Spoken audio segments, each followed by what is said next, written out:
ब्याज माफी मामले में केंद्र सरकार ने सुप्रीम कोर्ट में नया हलफनामा दायर कर दिया है। सरकार का कहना है कि 2 करोड़ से ऊपर वाले जो कर्जदार हैं उनको राहत देना संभव नहीं है। सरकार का कहना है कि वित्तीय पॉलिसी के मामलों में सरकार का एकाधिकार है। इधर आरबीआई ने भी सुप्रीम कोर्ट में हलफनामा दायर करके कहा है कि नए एनपीए घोषित करने पर लगी रोक हटा लेनी चाहिए। बात करेंगे प्रदीप पंड्या से इसके तमाम पहलुओं को समझने के लिए। आरबीआई को बहुत सारे जो पिटीशन आए थे उनके जवाब देने थे, तो आरबीआई ने कंसोलिडेशन रिस्पॉन्स किया है। उन्होंने 3 मुद्दों पर अपनी बात रखी है सुप्रीम कोर्ट में, जो 3 मुद्दे अलग अलग पिटीशंस में उठाए गए थे। पहला था इंटरेस्ट ऑन इंटरेस्ट और इंटरेस्ट मॉरेटोरियम पीरियड के दौरान इसको माफ किया जाए। दूसरा मुद्दा था कि मॉरेटोरियम हर एक अकाउंट में दिया जाए, बैंकर्स के डिस्क्रिशन पे ना छोड़ा जाए, जैसे कि पिछली सुनवाई में यह सवाल उठाया गया था एक बार फिर से। और तीसरा था कि मॉरेटोरियम को 31 अगस्त से आगे भी बढ़ा दिया जाए। आरबीआई का जो जवाब है, उनका यह कहना है कि इंटरेस्ट ऑन इंटरेस्ट के मामले पर चूंकि डिपॉजिटर्स के हित को भी ध्यान में रखना है, और उन्होंने सरकार के उस एफिडेविट को रेफर किया है कि सरकार चूंकि 2 करोड़ से कम कर्ज लेने वालों को राहत देने के लिए तैयार हो गई है, तो एक अच्छी खासी रिलीफ लोगों को मिल जाएगी। इसलिए पहले मुद्दे पर अब उनका मानना है, आरबीआई का मानना है कि जो चिंताएं थी वो दूर हो चुकी हैं इंटरेस्ट ऑन इंटरेस्ट को लेकर के।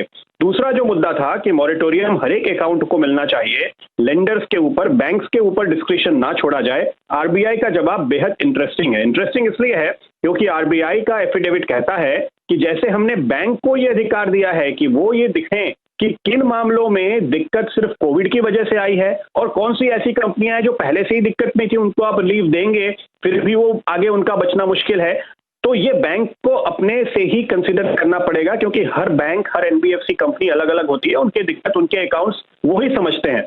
लेकिन इसी वक्त आरबीआई ये कह रहा है कि देखिए, हमने लोगों को भी तो छूट दी है ना, हमने बोरोवर को भी छूट दी है कि आप फैसला कीजिए। तो मामला बैंक और बोरोवर के बीच में है, और बोरोवर को भी ये रिलीफ देनी बेहद जरूरी है, क्योंकि मॉरेटोरियम बिना मुफ्त में नहीं आता। आपको मॉरेटोरियम पीरियड का लोन चुकाना है, उसका इंटरेस्ट चुकाना है, आपकी ईएमआई आगे बढ़ जाएगी, तो आप खुद तय कीजिए कॉस्ट बेनिफिट एनालिसिस। इसलिए ये बात आरबीआई ने एक तार्किक तरीके से सामने रखने की कोशिश की है।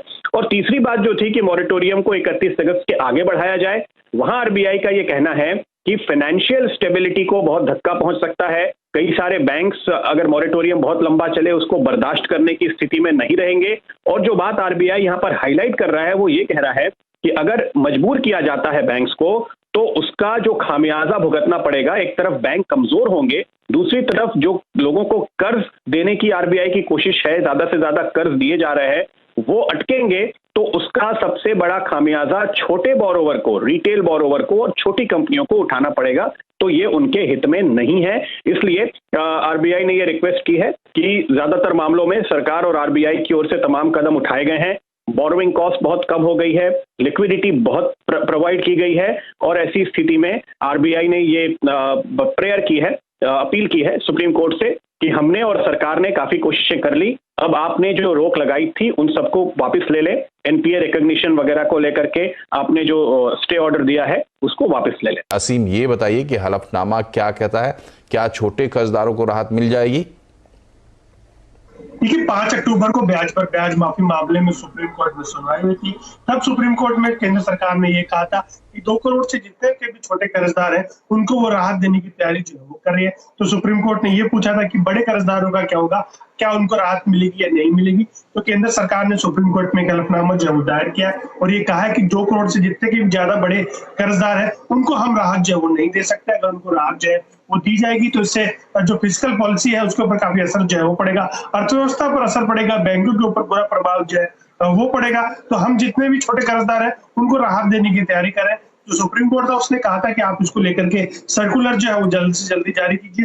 तो केंद्र सरकार का ये कहना है कि अभी सर्कुलर जारी करने में काफी वक्त जो है लगेगा, क्योंकि पूरी प्रोसेस जो है वो काफी कंप्लीट है, कॉम्प्लेक्स है। तो इसको लेकर के उनको जो कैबिनेट है उसकी मंजूरी जो है लेनी होगी, संसद की मंजूरी जो है वो भी लेनी होगी, और उसके बाद जो है वो 15 नवंबर से पहले जो है जो सर्कुलर जो है वो जारी करेंगे। और सर्कुलर जारी होने के बाद बैंक जो है उसके बाद सरकार से आकर के राहत की मांग जो है वो कर सकते हैं। तो सरकार ने ये साफ कर दिया कि जो छोटे कर्जदार है उनको जो है वो राहत जो है वो मिलेगी। 15 नवंबर से पहले उत्तर पूर्व जो है जारी होगा।